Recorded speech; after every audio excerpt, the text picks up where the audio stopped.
Bienvenido a La Salud en tus manos, un programa que hacemos aquí en Popular Televisión y que también emiten nuestros amigos del grupo Cadena Media. Hoy vamos a hablar del hígado graso, también conocido como esteatosis hepática. Vamos a ver qué causas lo producen, las consecuencias que puede tener, si podemos prevenirlo y cuáles son los tratamientos más adecuados. Para todo ello están con nosotros Antonio Hernández. Muchas gracias, Antonio, por venir. Gracias a ti por invitarme. Es un placer. Antonio es jefe de servicio de endocrinología y nutrición en el Hospital Virgen de la Risaca. También está senador Morán. Gracias, senador, por venir otra vez más. Muchas gracias por la amable invitación. Senador es médico especialista en medicina del aparato digestivo en el Hospital Santa Lucía y profesor de la UCAM. En la segunda parte del programa se incorporará Manuela Guillén, que es médico especialista en medicina familiar y comunitaria. Vamos a dar paso a las preguntas de la calle. Hemos sacado las cámaras y vamos a ver qué le gustaría saber a la gente sobre el tema que vamos a tratar hoy. Quería saber cómo combatir el síndrome metabólico. ¿Cómo se diagnostica el síndrome metabólico y cuándo? ¿Hay una edad o algo así más propia, más fácil? No sé. ¿Cuáles son las enfermedades que se derivan del síndrome metabólico? ¿Existe algún tratamiento natural para el síndrome metabólico? Bueno, estas preguntas las iremos respondiendo a lo largo del programa. Vemos que hay mucha insistencia en lo que es el síndrome metabólico y sus consecuencias. Creo que quedará suficientemente claro a lo largo del programa. Vamos a ver, senador, díganos exactamente qué es el hígado graso y si es frecuente o no es frecuente. Pues mira, el hígado graso es un término muy amplio que engloba pues gran cantidad de enfermedades que afectan al hígado, pero se basan de manera característica en la acumulación de grasa en las células nobles del hígado, que se llaman hepatocitos. Es muy importante definir lo que es el hígado graso porque bueno, todo lo que implique una buena definición llevará consigo un buen manejo. Cuando hablamos de hígado graso, realmente lo que nos estamos refiriendo es a la enfermedad hepática por depósito graso no alcohólica. Es decir, debemos definir muy bien qué es el hígado graso y en la definición creo que es necesario reseñar estos tres términos. Primero, el hígado graso, me referiré a partir de ahora como hígado graso para no referirme al otro término, se define como la acumulación de grasa en el hígado y para ello debemos demostrarla, ¿vale? Es lo que en términos médicos denominamos esteatosis hepática. Veremos posteriormente cómo podemos demostrar esa esteatosis hepática en el hígado. Por otro lado, al menos tiene que haber más de un 5% de infiltración grasa en los hepatocitos, en esas células nobles que te he comentado anteriormente. Y por otro lado, y quizás lo más importante, el excluir otras causas secundarias que pueden afectar al hígado y que pueden propiciar también un acúmulo de hígado graso, como es principalmente el consumo de alcohol, la existencia de otras enfermedades hepáticas y también el consumo de determinados fármacos. Es decir, se tienen que dar estas tres premisas para definir de manera categórica que un paciente tiene un hígado graso. La frecuencia del mismo, pues desgraciadamente va aumentando y está aumentando en las últimas décadas. Hoy por hoy constituye la causa más frecuente de enfermedad hepática en el mundo occidental y en previsiblemente muy poquitos años constituirá la causa más frecuente de enfermedad hepática avanzada, es decir, la presencia de hepatitis avanzadas o cirrosis. Si hablamos de números, que al fin y al cabo a la gente muchas veces, al ciudadano lo que le interesa es saber a qué nos enfrentamos, pues el 25% de la población mundial tiene alguna forma de hígado graso. Afortunadamente, de este 25%, solamente entre el 1 y el 3% tiene formas más avanzadas, que son las que posteriormente pues, pueden evolucionar a cuadros más complejos como es una cirrosis, que es en un porcentaje mucho más bajo. Estamos hablando de población general, como veremos posteriormente en determinados grupos de riesgo, como pacientes con sobrepeso o con síndrome metabólico, estos porcentajes pueden duplicarse o incluso triplicarse. Las cifras que has dado realmente son alarmantes. El 25% de la población mundial es uno de cada 4 personas. Efectivamente. Madre mía. Bueno, pues está claro que el tema es muy interesante. Y Antonio, todo el mundo, casi todas las preguntas venían a hablar del síndrome metabólico, ¿eh? ¿Qué relación hay entre el hígado graso y algunas enfermedades metabólicas? ¿Y qué es exactamente el síndrome metabólico? La relación es mucha.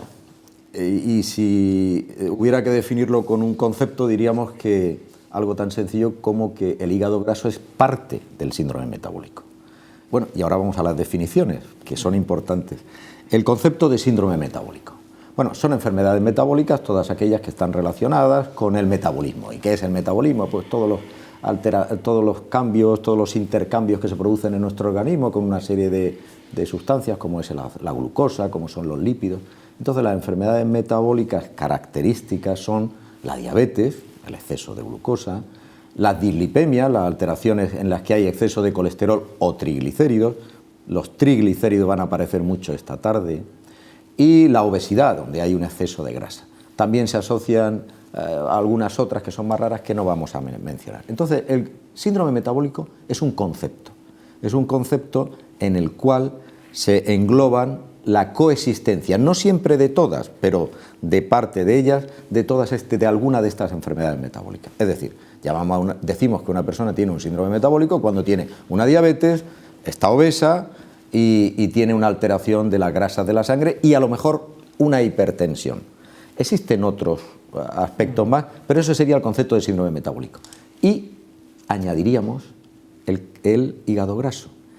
Tú estabas comentando que sí hay un tema importante. Dicen que la pandemia del siglo pasado era la diabetes, la obesidad, y sigue siendo, pero la pandemia del siglo XXI va a ser el hígado graso. Fíjate si es importante. Bien, pues entonces ese es el concepto de síndrome metabólico. Y uno dice, bueno, ¿y esto lo juntan porque son enfermedades metabólicas? No, porque tienen un sustrato común. Se dice que esto es como el iceberg, ¿no? La parte que no vemos, que es la más importante, el sustrato común, que es un denominador de todas estas situaciones, es la resistencia a la insulina, otro concepto que ahora veremos. Bueno, pues ese iceberg, la resistencia a la insulina, ese mecanismo anómalo, pero que sirvió para que la especie humana evolucionara, pues se manifiesta con picos, se manifiesta con la obesidad, se manifiesta con la diabetes, se manifiesta con los lípidos. ¿Quiere decir que la única causa de la diabetes es la resistencia a la insulina? No, pero es muy importante. ¿Que la única causa de la obesidad es la resistencia a la insulina? No, pero es un factor determinante. ¿Que la única causa de la hipertensión es la resistencia a la insulina? Menos, pero también influye. Entonces, ese sustrato común es el que hace que estén nexadas, que estén unidas todas estas enfermedades en el concepto de síndrome metabólico. Y solo una cosa, resistencia a la insulina. Pues el nombre lo dice, la dificultad que tiene la insulina para ejercer su acción normal, especialmente el de coger la glucosa, coger lo que se llama el azúcar, que es la glucosa, y meterlo dentro de la célula, cosa que conocen todos los que nos están viendo. Pero esa dificultad, esa resistencia, esa cierta incapacidad, por un lado se manifiesta en que, como la insulina le ponen dificultades a nivel de donde tiene que actuar para que haga su acción normal, pues entonces acumula glucosa en sangre y tenemos la diabetes. Pero no le impide, al revés, incluso le puede facilitar el depósito de grasa. Entonces ahí está la clave, porque esta resistencia a la insulina va a ser también un sustrato fundamental en el hígado graso. Y tampoco hace tantos años que se llama síndrome metabólico, porque cuando nosotros éramos más jovencicos se llamaba síndrome X. Y antes de eso ni nos habíamos dado cuenta. Ni nos habíamos dado cuenta de la asociación. Tú ya lo sabes, yo alguna vez decía de broma, digo, hay que ver, entraba por la puerta de nuestra consulta un señor o una señora que era obesa, bien, diabética, hipertensa. Bien, hipertensa, y tenía los triglicéridos altos, y nosotros decíamos, qué casualidad. Y no era casualidad, era causalidad. Sí. Es decir, que Reven, que lo describió en 1988, podíamos haber sido tú y yo, Reven, Juan, estábamos lelos. Se llamaría como nosotros. Se llamaría el síndrome del doctor Madrid o del doctor Madrid y doctor Hernández. Se podría llamar, si lo hubiéramos dicho, solo en el 85. Es que era así, ¿eh? O sea, es que antes era el síndrome X. Sí, el síndrome X, que para no confundir con los cardiólogos se quitó el nombre. Vamos a ver, senador. ¿Por qué se produce el hígado graso y qué factores favorecen su desarrollo? Esto es muy importante porque luego, si queremos prevenir, algo tendremos que... Hombre, Está claro.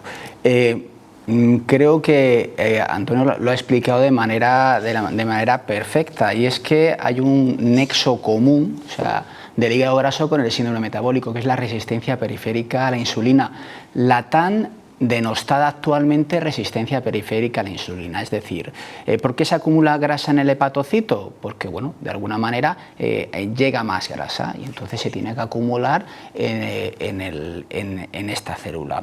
Pero la resistencia periférica a la insulina ha sido siempre mala. Como has comentado, es un mecanismo adaptativo. Tenemos que pensar que hace no tanto tiempo, hace unos pocos miles de años, éramos cazadores-recolectores y nuestra principal función era tener la suficiente carga calórica para poder subsistir. Tenemos que saber que el principal órgano consumidor de glucosa en nuestro organismo es el cerebro, y también hay otro órgano que pasa mucho más desapercibido y que su consumo en determinados escenarios es muy alto, que es el sistema inmune. Entonces, pensemos una persona hace unos cuantos miles de años, cazadora, recolectora, que tenía que jugarse la vida cada vez que salía a la cueva para tener un aporte calórico. Entonces, de alguna manera, tenía que asegurar que la glucosa iba a ir a donde tenía que ir, que es al cerebro y al sistema inmune, porque antes, hasta hace muy poquito tiempo, no teníamos antibióticos, no teníamos medicinas. Pues, ¿qué ha sucedido? Que esos genes que se han adaptado durante tantos miles y miles de años, de repente se han visto en una situación en la cual tenemos nuestro aporte calórico totalmente solucionado, podemos ir al supermercado y es más, hasta nos traen la comida a casa. Es decir, hay un sedentarismo y hay un hábito de vida muy poco saludable. Todo esto explica que efectivamente se acumule esa resistencia periférica a la insulina, explica que se acumule la grasa en el hígado. Pero como hemos comentado anteriormente, no toda esteatosis hepática condiciona un problema de salud. Es decir, es una condición predisponente para que ese 1 o 2% que he comentado anteriormente, de ese 25% total, tenga predisposición a padecer una enfermedad hepática más avanzada. ¿Cuáles son los mecanismos que explican que esa esteatosis sea otro tipo de enfermedad, una esteatopatitis? Pues son determinadas alteraciones, mutaciones genéticas, polimorfismos que se están estudiando, que se están tratando de identificar y que son los que explican que se produzca un estrés oxidativo dentro del propio citoplasma de estas células. Este estrés oxidativo lo que hace es romper la célula, y al romper la célula genera un fenómeno de inflamación que de manera repetida al final condiciona una fibrosis, que es a la postre lo que va a producir una cirrosis. Entonces, pues bueno, se resume un poquito en lo que se ha comentado anteriormente: fomentar hábitos de vida saludables, no solamente con la dieta, sino también evitando el sedentarismo, quizás sean los factores que son más protectores de la aparición de un hígado graso y de las consecuencias perniciosas de la evolución de este hígado graso. Muy bien, no, lo has explicado muy bien. El tema de la grasa se produce en el hepatocito, que es la célula noble que tú la has definido del hígado, y entonces se produce una oxidación, se produce y lo destruye, pero que eso solo va a suceder en el 2-3% de ese 25%. Sí, y además es cierto que tiene un componente genético que en determinados estudios de gemelos se ha visto que hay una asociación de hasta el 50%. Es decir, hay que digamos, no actuar de modo correcto desde el punto de vista de hábitos de salud, pero además, muy posiblemente, hay que tener una predisposición genética. Que influye. Vamos a ver, Antonio, vamos a imaginarnos una persona que tiene obesidad o que tiene diabetes, se le hace una ecografía y el ecografista te dice hígado graso. ¿Tú crees que se está valorando adecuadamente en general cuando te dan ese diagnóstico, o crees que nosotros seguimos con su tratamiento de diabetes, hipertensión y no le hacemos todo el caso que merece el hígado graso? Efectivamente, o quizá ahora sí le hacemos caso, pero en un pasado no muy lejano se banalizaba totalmente el concepto de hígado graso, y eso, reiteramos, nuestros años lo hemos vivido nosotros. La gente lo banalizaba, le daba poca importancia. Bueno, tiene grasa en el hígado, como el que dice una tía en Jaén. No, pero no tiene nada, no era una tontería. Eso era, pero no le teníamos el concepto asumido, me refiero a hace 20 años, 30 años, ni mucho menos. Ahora sí, Ahora yo creo que ya nadie banaliza o no le quita importancia, porque si es que si no le da importancia es que debería de dársela, porque lo estamos repitiendo, en la presencia de este hígado graso es que hace que el síndrome metabólico sea más grave y que además ese hígado graso pueda degenerar en un proceso severo, aunque sea una pequeña proporción, de una enfermedad hepática ya avanzada.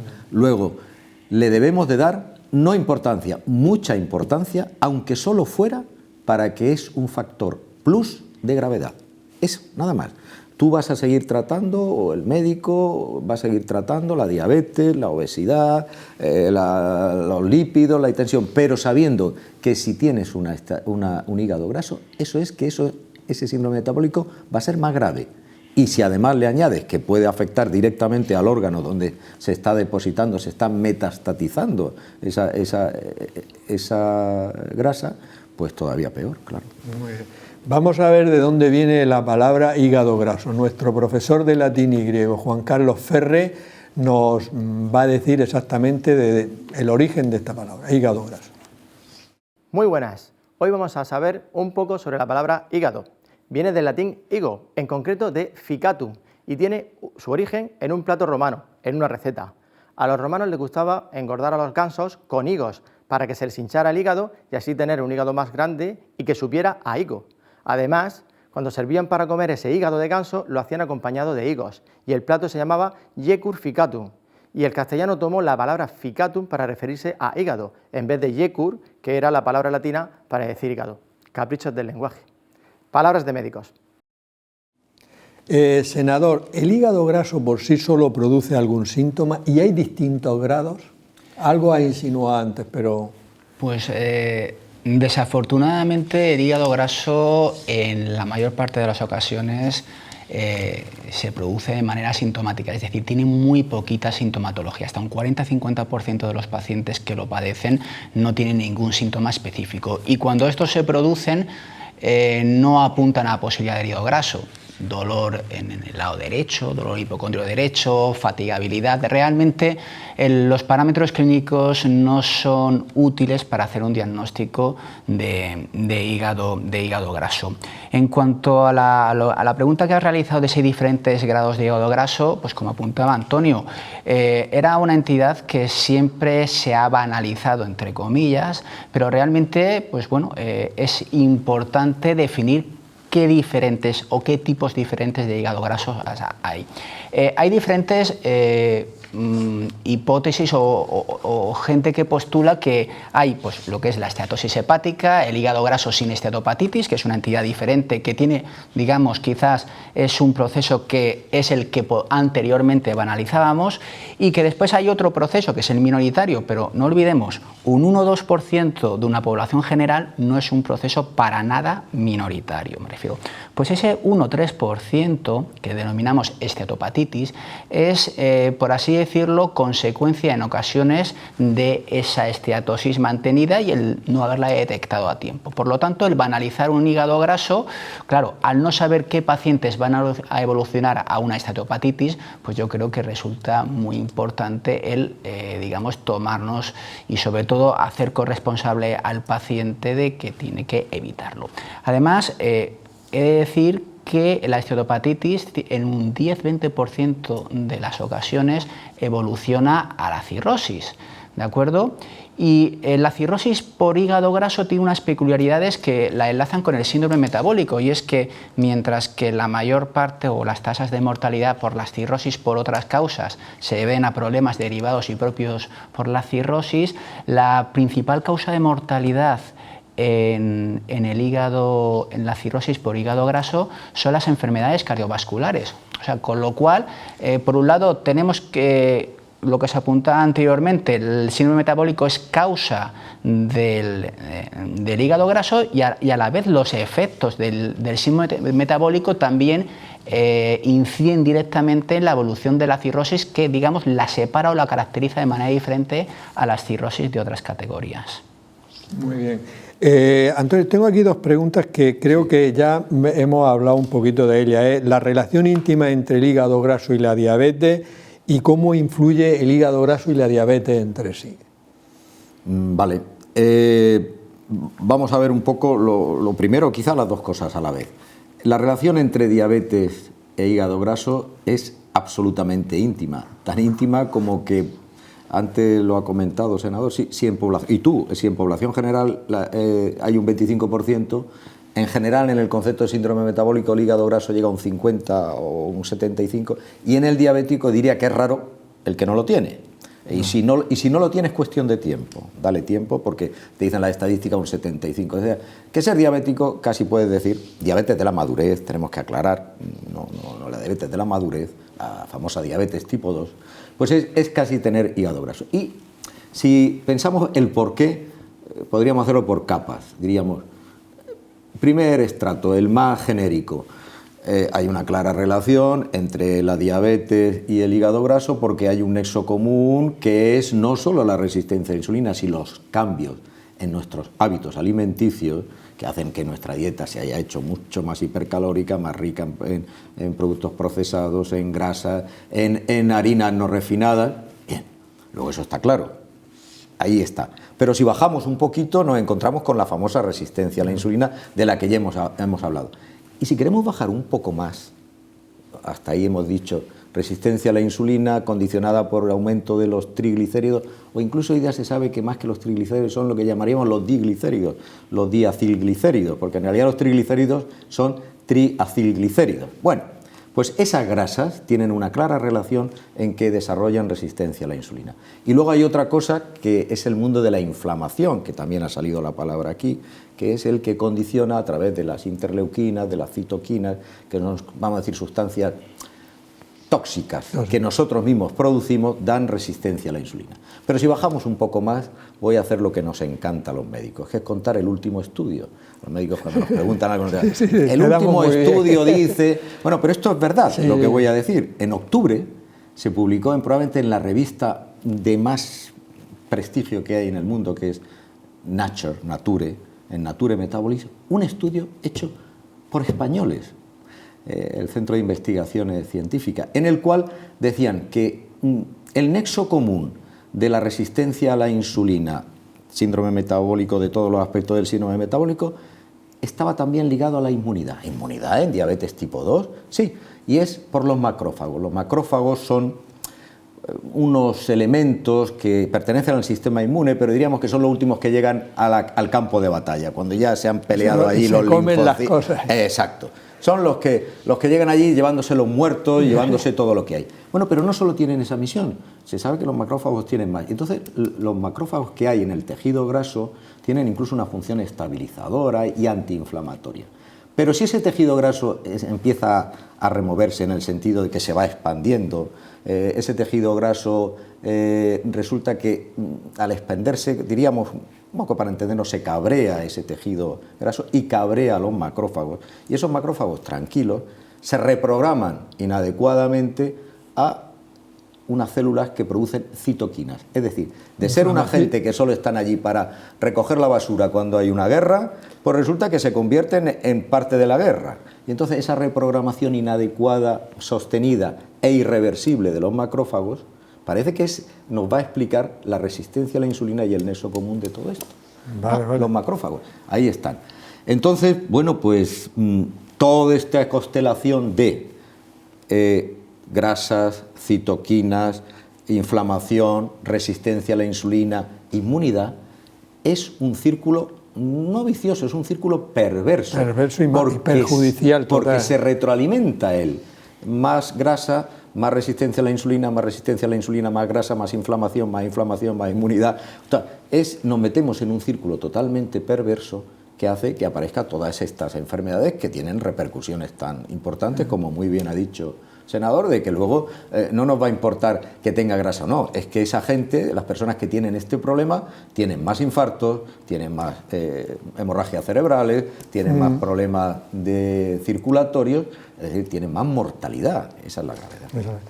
Vamos a ver, senador, los niños pueden tener hígado graso, y si pueden tenerlo, ¿en qué frecuencia? Pues desgraciadamente los niños tienen hígado graso. De hecho, se ha comentado anteriormente, la epidemia del siglo XXI es el síndrome metabólico, el hígado graso, y muy posiblemente es aún peor porque es una epidemia silenciosa. Es decir, hemos dicho que no tenemos herramientas clínicas de datos clínicos que nos hagan sospechar. Entonces tenemos que ir, digamos, a por los grupos de riesgo. Los niños, hay alguna estimación que habla de que hasta el 10% de los niños pueden tener hígado graso en población general. Si hablamos en estratos de riesgo como sobrepeso, niños con síndrome metabólico, se puede multiplicar por 2 y por 3 veces la frecuencia. Es muy raro también y es excepcional encontrar hígado graso en edades por debajo de los 10 años. No obstante, el principal tratamiento en este grupo de pacientes, en este grupo de población, es similar, que es el fomentar hábitos de vida saludables, incidiendo sobre todo en la reducción de peso por un lado y en evitar el sedentarismo. En este sentido, pues las políticas que los organismos competentes tienen que realizar es el de evitar a toda costa pues la comida basura, pequeños gestos que hacen que la educación sanitaria, no solamente a nivel de los estamentos fuera, sino dentro de las familias, pues puedan revertir el proceso.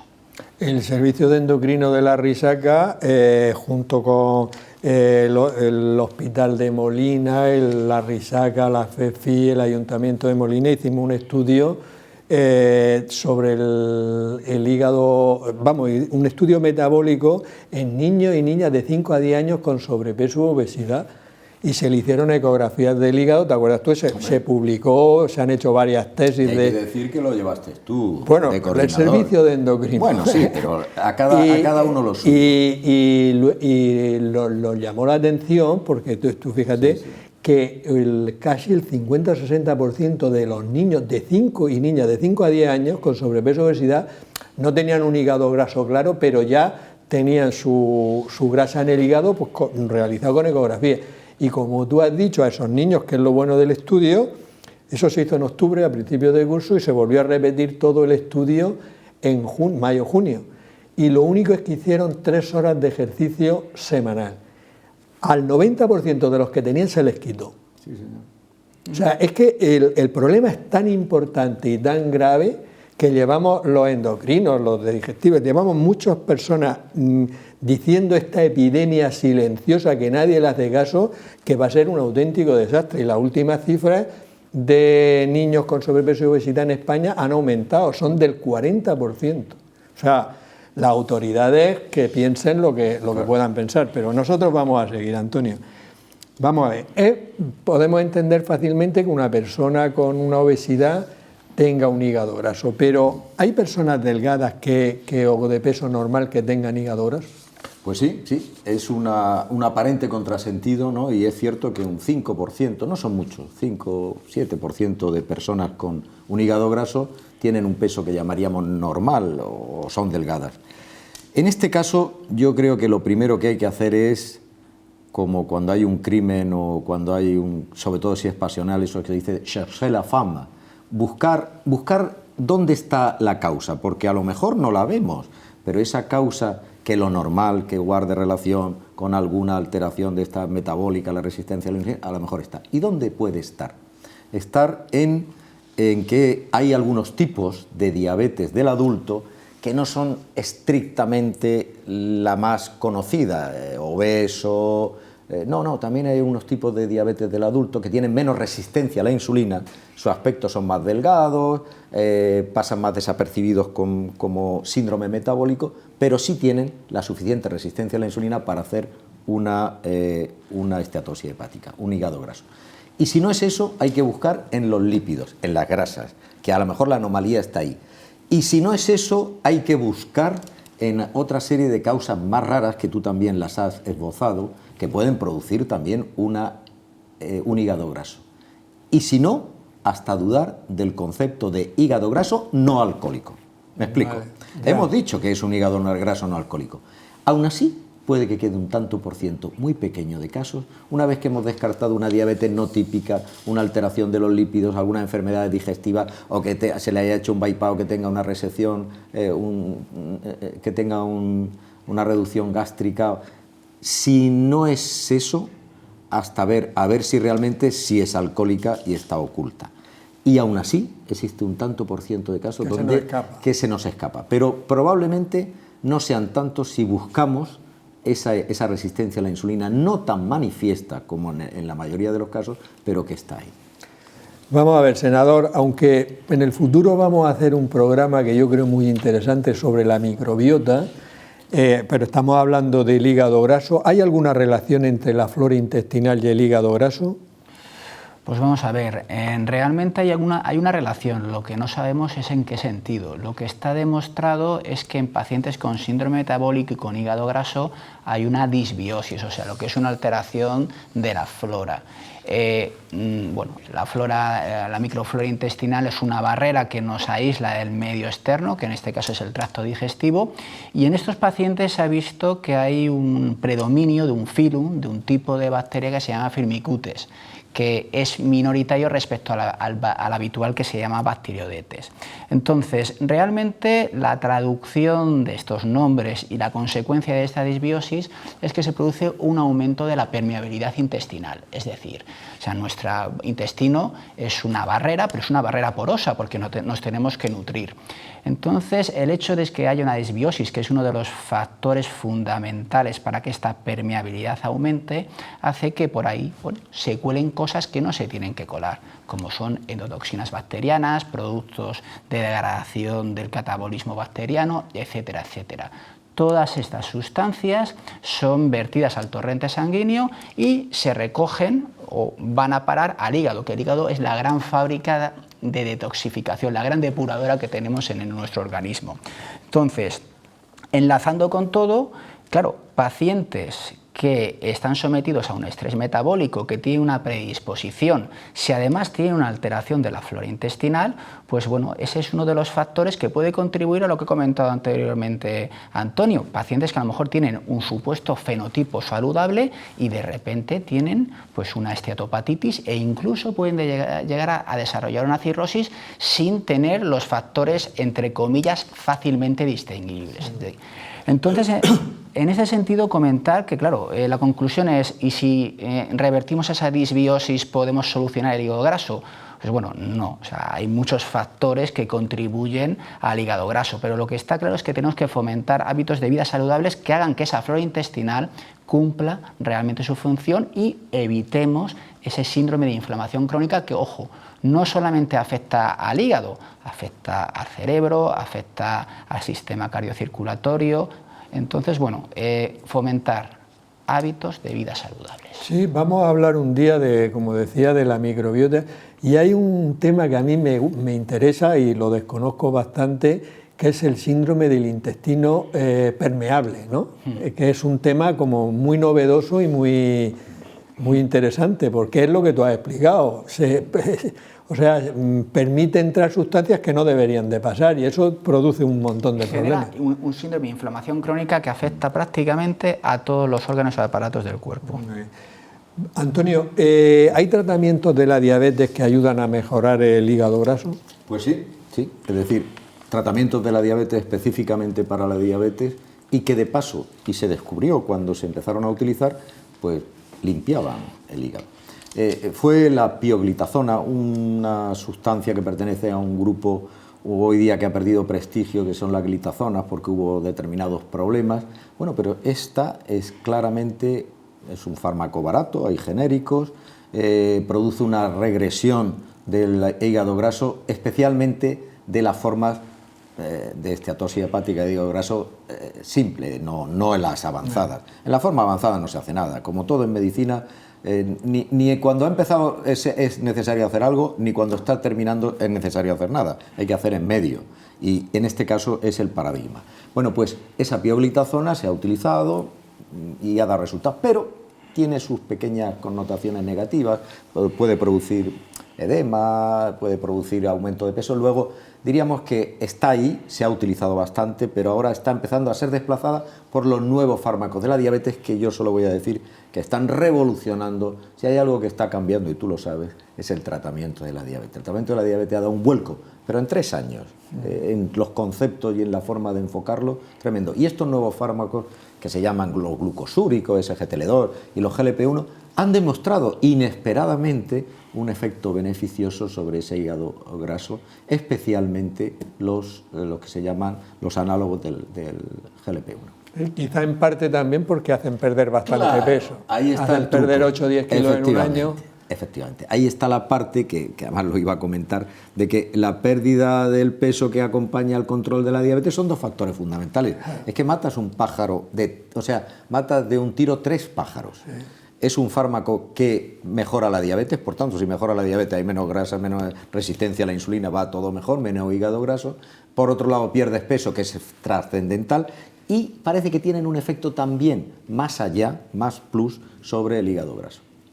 3 pájaros de un tiro. 3 pájaros, nada. No, la verdad es que el tratamiento... Yo tengo la idea de introducir un nuevo programa que se llama fármacos en tal enfermedad. Desde luego la primera, como no podría ser de otra manera, va a ser la diabetes. Estupendo. Vamos a ver, senador, aparte de los fármacos específicos de la diabetes, vamos a ver una persona que tenga un hígado graso moderado o importante y que no tiene diabetes, o ¿qué tratamiento hay para el hígado graso? Vamos a ver, el tratamiento que hay para el hígado graso se ha definido anteriormente, que es la pérdida de peso. O sea, la pérdida de peso en un 7-10% mejora, incluso produce una regresión histológica en aquellas formas de hígado graso que son más agresivas. Cabe decirlo, no cabe decir que lógicamente un paciente que tenga una esteatosis simplemente por malos hábitos va a mejorar, pero refiriéndonos a ese subgrupo de pacientes que es el peligroso, pues el 7 y 10% de pérdida de peso es fundamental. Añadido a eso, pues una dieta saludable, sustitución de grasas poco saludables por grasas saludables, añadir suplementos de omega 3 y un dato muy importante, el tan denostado café.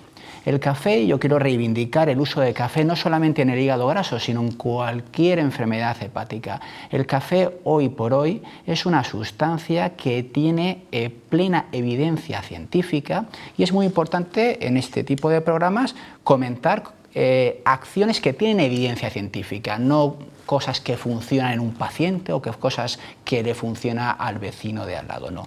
Prefiero, el café tiene demostrada su efecto hepatoprotector, no solamente en el hígado graso, sino en cualquier hepatopatía. ¿Qué cantidad de café? 3, 4 cafés máximo al día y siempre café natural, evitando el café torrefacto, que como sabemos es una mezcla que asocia azúcar. A partir de aquí, ¿qué hacemos? Ya hemos hablado de los fármacos antidiabéticos orales que tienen su cabida en un subgrupo de pacientes muy importante que tienen hígado graso. Está la vitamina E, que también tiene un efecto importante, aunque tiene efectos secundarios y por eso siempre tiene que ser utilizada bajo prescripción médica.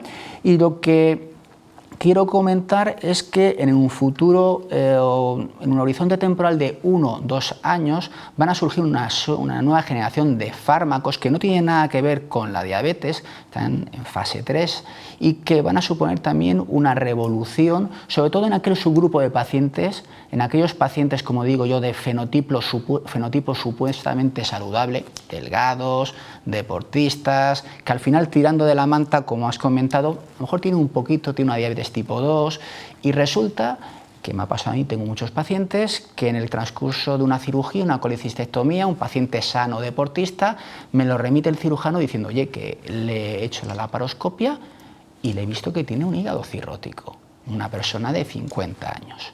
Ese es el subgrupo de pacientes que muy posiblemente se beneficie de este tipo de fármacos, que está en fase preclínica y que en un periodo muy breve de tiempo dispondremos para tratar.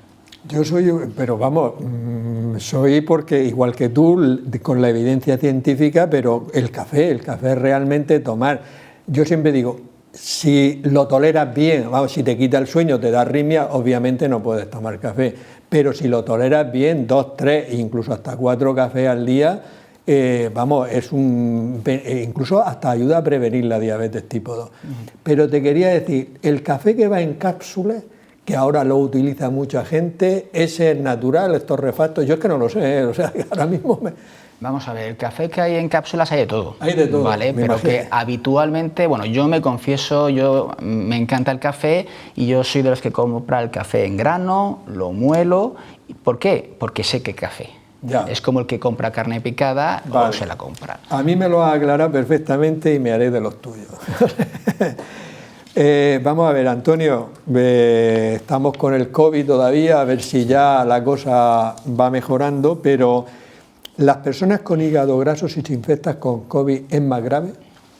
Sí, claramente hay una relación entre el hígado graso y especialmente las formas avanzadas, como es lógico, porque las formas leves, bueno, leves, simples, que no son leves, no, pero con la forma avanzada y la infección de COVID hay más vulnerabilidad en el sentido de que bueno, hay mayor expresión de ese enzima que se hizo famoso, porque algunos fármacos para la tensión lo tenían, y entonces el virus se cuela mejor, diríamos que es más vulnerable el virus, se cuela mejor, y lo que es más importante, y es que tienen peor pronóstico, tanto en el riesgo de progresión de la enfermedad hacia formas graves, como en tiempo de virus.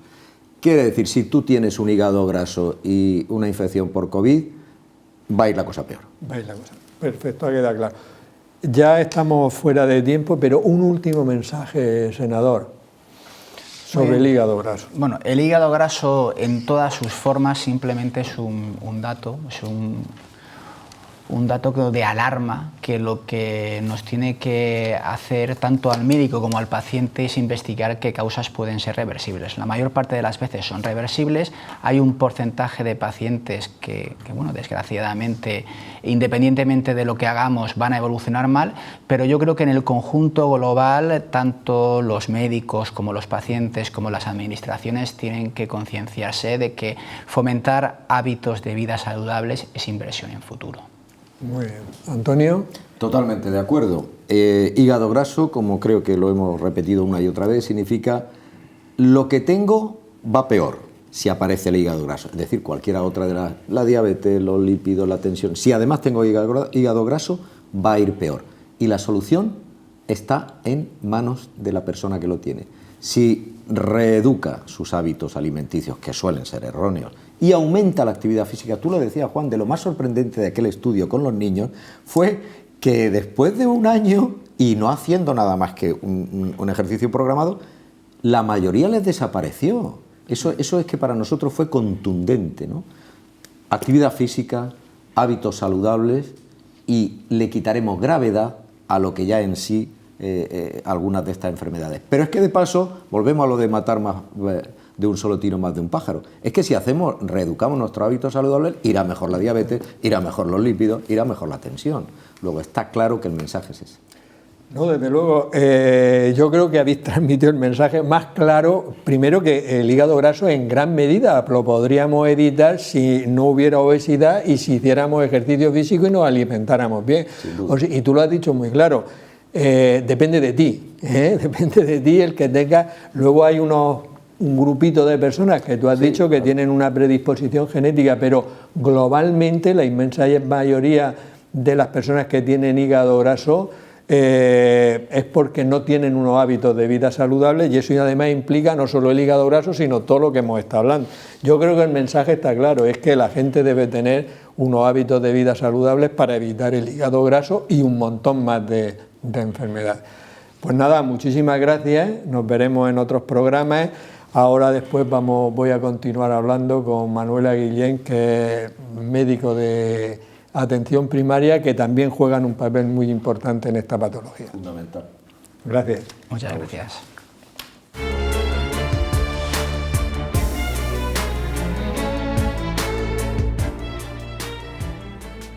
Vamos a continuar hablando del hígado graso con Manuela Guillén, que es médico especialista en medicina familiar y comunitaria. Manuela, como médico de atención primaria, ¿qué importancia tiene el hígado graso para vosotros? Bueno, pues primero buenas tardes, Juan, muy agradecida por estar aquí y voy a darte la importancia. Muchas gracias por haber venido.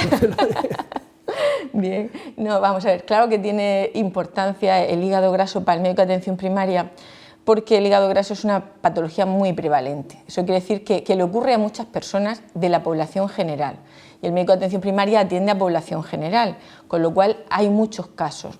Todas las enfermedades en las que hay mucho, pues de alguna manera son cosa del médico de atención primaria. Entonces, lo importante es que hay muchos, hasta unas prevalencias del 30%, aunque luego en realidad los casos graves son pocos. Lo que pasa es que hay que darle atención a todo esto. Entonces, ese es un papel del médico de atención primaria, el mantener una sospecha diagnóstica respecto a esta enfermedad.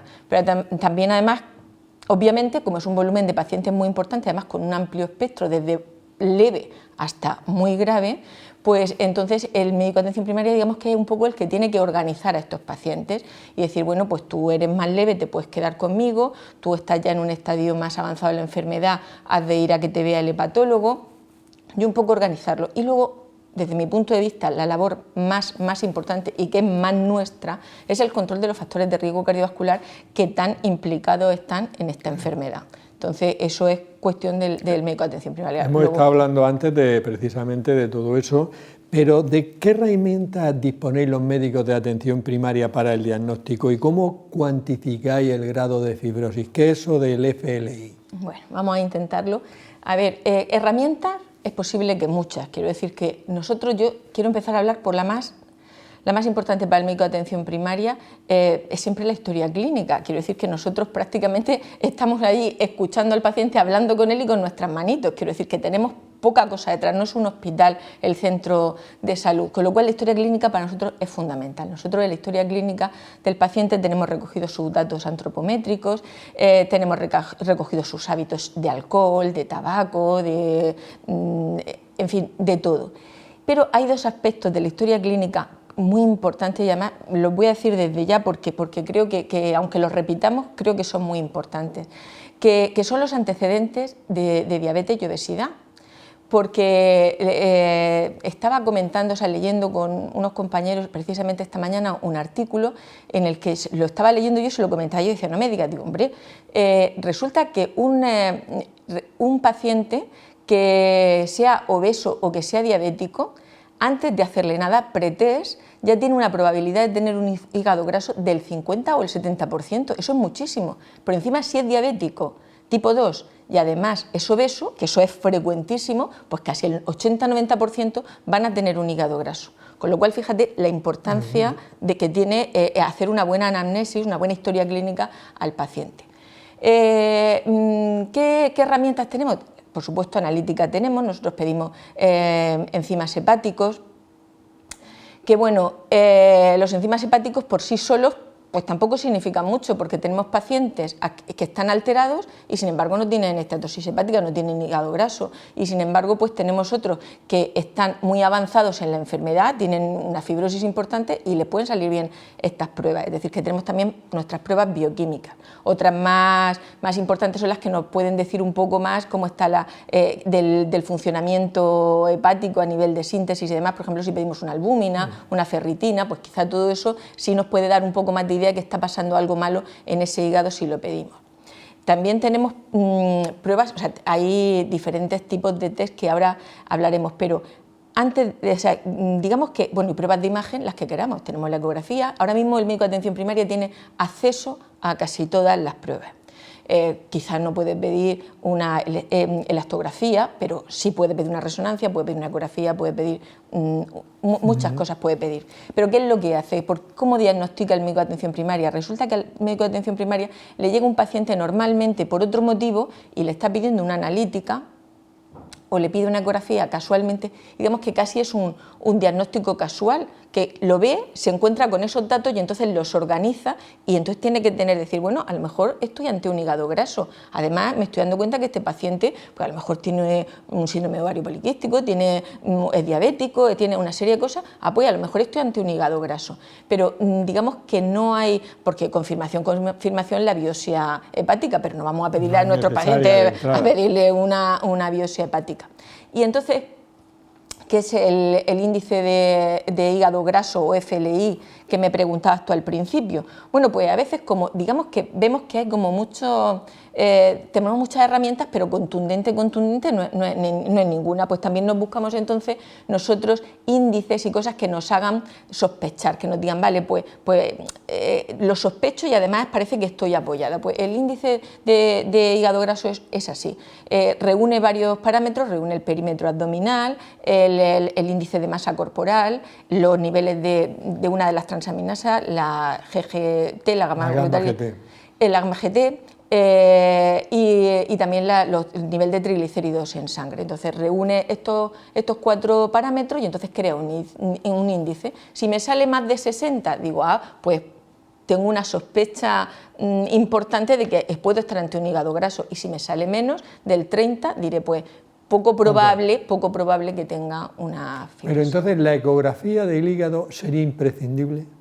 Vale, te voy a empezar, te digo primero, no es imprescindible, pero además es que yo creo que tiene una serie de connotaciones. Resulta que nosotros, para que un hígado graso salga en una ecografía, al menos tiene que estar dañado un 20 o un 30% de hepatocitos.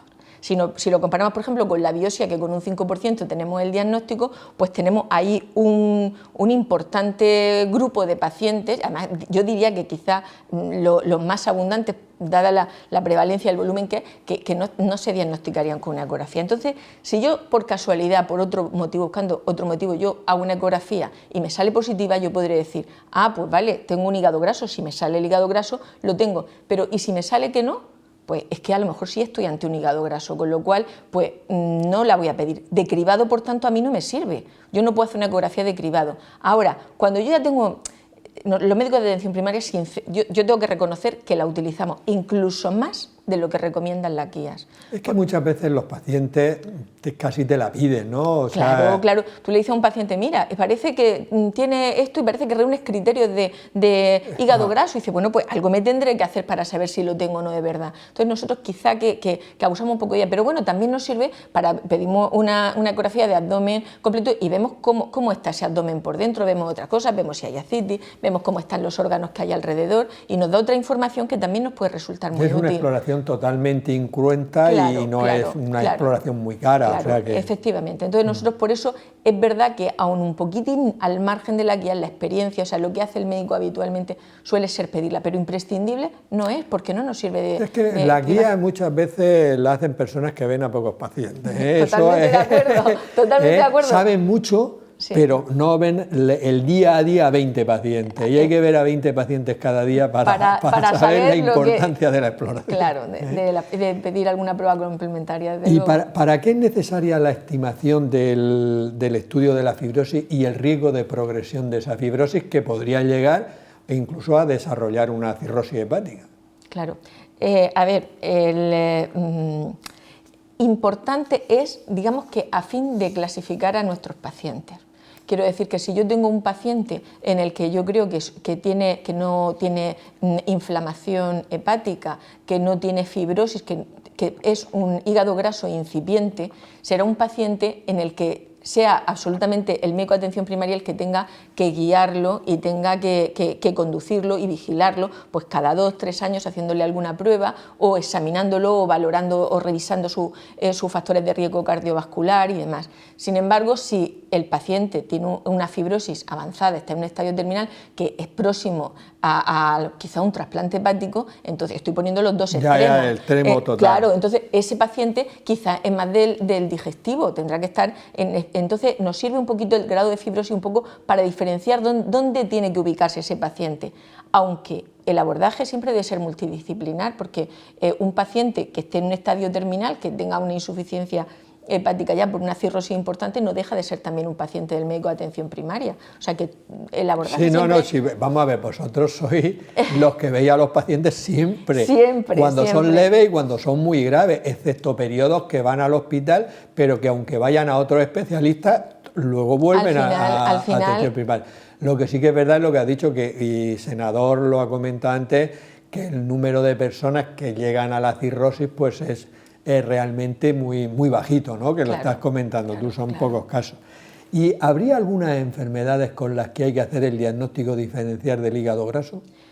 Sí, vamos a ver, claro, obviamente cuando uno tiene una sospecha, si yo casualmente he hecho una ecografía y me sale un hígado graso en la ecografía, no es un diagnóstico histológico, quiero decir que solo me están viendo imágenes compatibles con un hígado graso, pero no es un diagnóstico histológico, con lo cual no puedo diferenciar.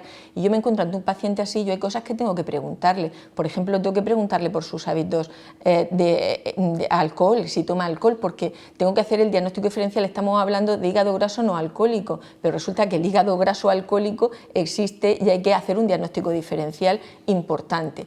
¿Y con qué? Pues con todas las enfermedades del hígado crónicas hay que hacerlas. Tengo una ferritina muy alta, pues a lo mejor tengo que pensar en una hemosiderosis, tengo que hacer un diagnóstico diferencial, tengo que pensar en tóxicos, tengo que pensar en infecciones. Y hay una cosa que ya que estamos en atención primaria, yo creo que hay que resaltarla, que es con los fármacos. Hay un perfil, especialmente son mujeres de una edad, pues ya entre, digamos, los 55, 65, 70 años, que abusan mucho de la analgesia. Es verdad que son mujeres que han sido muy activas, de pronto empiezan los dolores y entonces para poder seguir la rutina diaria abusan de este tipo de fármacos, de AINES, y entonces esto hay que investigarlo también, porque es que a lo mejor lo que estamos viendo es un hígado graso secundario al exceso, o sea, a estar tomando muchos medicamentos, y entonces pues que hay que tener una alerta porque hay que advertir los medicamentos están para tomarlos, para utilizarlos, pero hay que saber que tienen efectos adversos y que aparecen. Que no... ¿Y en qué fundamentáis desde atención primaria el tratamiento del hígado graso? Bueno, el tratamiento del hígado graso, ya si has estado anteriormente, mis compañeros ya te habrán dicho que no hay un tratamiento, especialmente el médico de atención primaria, que si lo que buscamos son pastillas, ¿qué pastillas hay que sean del hígado graso? Pero hay una parte que es muy importante, que es el tratamiento no farmacológico. Vale. Quiero decir que nosotros tenemos que vigilar la dieta. Tenemos que empezar desde el minuto cero a decirle a ese paciente que tiene que perder peso, porque a lo mejor el mejor tratamiento para ese hígado graso es que pierda peso. Tenemos que cambiarle sus hábitos, sus estilos de vida, y tenemos que vigilar todos sus factores, que lo estoy repitiendo varias veces, pero que es fundamental, sus factores de riesgo cardiovascular, porque son parte de la comorbilidad de esa enfermedad, y en la medida en que nosotros controlemos estos factores de riesgo cardiovascular vamos a controlar la enfermedad. Por lo tanto, es fundamental el tratamiento no farmacológico. Es verdad que hay fármacos que no son fármacos del hígado graso, pero que nosotros a veces, por ejemplo, tenemos un paciente con síndrome metabólico y al paciente con síndrome metabólico la metformina le va muy bien.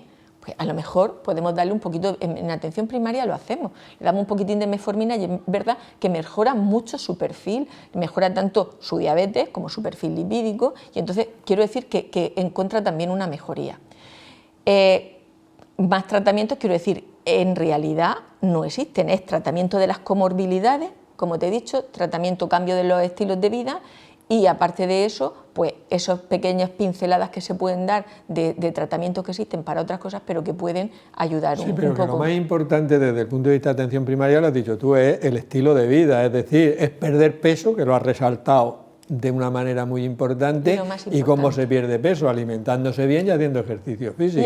Y luego algunos fármacos. Porque hablas estás hablando de que el hígado graso y otras enfermedades asociadas, aunque hemos comentado algo antes con Antonio y con Senador, ¿en primaria veis esa asociación tan grande que hay? Pues claro, a ver, ¿cuántos pacientes, si nosotros vemos el perfil de nuestros pacientes, los que vemos en la consulta, cuántos pacientes podemos ver que sean obesos, que sean hipertensos y que sean diabéticos?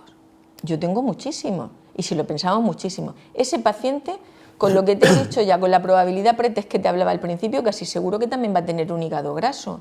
Pero es que me pongo a investigar un poco más y seguro que puede tener también otra... O sea, lo que es un síndrome metabólico, todas las enfermedades que hay alrededor del síndrome metabólico las va a tener. Pero también puede tener otra serie de alteraciones, quiero decir que todo no está... También hay alteraciones extrahepáticas que pueden ocurrir. Y muy importantes son las enfermedades cardiovasculares, no la hipertensión, pero que pueden aparecer arritmias, que puede aumentar el riesgo de infarto agudo de miocardio. Quiero decir que hay muchísimas patologías. A que no debemos minusvalorar nunca un hígado graso. No, es un error muy grande tener una persona, decirle que tiene hígado graso y que esa persona se vaya diciendo no tengo nada más que una chispica de hígado graso que me ha dicho el médico, pero me ha dicho que como no hay tratamiento, que eso lo tengo yo, que eso ya es mío. Además te dicen a veces, no, eso ya es mío, eso ya me ha salido otras veces, ya es mío. Ya es mío, hombre, pero puedes hacer una buena alimentación y ejercicio. Y puedes dejárselo a otro, dejárselo a nadie, ¿no? Quiero decir que no tienes por qué quedártelo. Entonces, no, yo veo claro los objetivos que tenéis en atención primaria, pero Manuela, ¿qué último mensaje mandarías tú a las personas que tienen hígado graso? Para que sepan la importancia de su hábito de vida, tu último mensaje. Mi último mensaje es que, si es mi último te voy a decir que yo le diría a una persona, no a la persona que tiene hígado graso, sino a la persona que es obesa y todavía no sabe si tiene hígado graso, que empiece a perder peso ya, que no espere a tener hígado graso. Quiero decir, el que tiene hígado graso es verdad que tiene que hacer todo eso, pero el que no sabe si lo tiene o no lo tiene, ese que empiece ya para no llegar a tener el hígado graso. Creo que lo mejor que tenemos que hacer es prevenirlo, que no lleguemos al hígado graso. Muy bien, pues Manuela, muchas gracias. Yo creo que entre todo lo que tú acabas de aportar desde la atención primaria, más la que han contado Antonio y Senador, desde luego la persona que tenga hígado graso hará lo que quiera, pero tiene más claro que el agua lo que tiene que hacer. Totalmente de acuerdo. Por mi parte nada más, despedirnos hasta la próxima semana en un nuevo programa de La Salud en tus manos. Que seáis muy felices.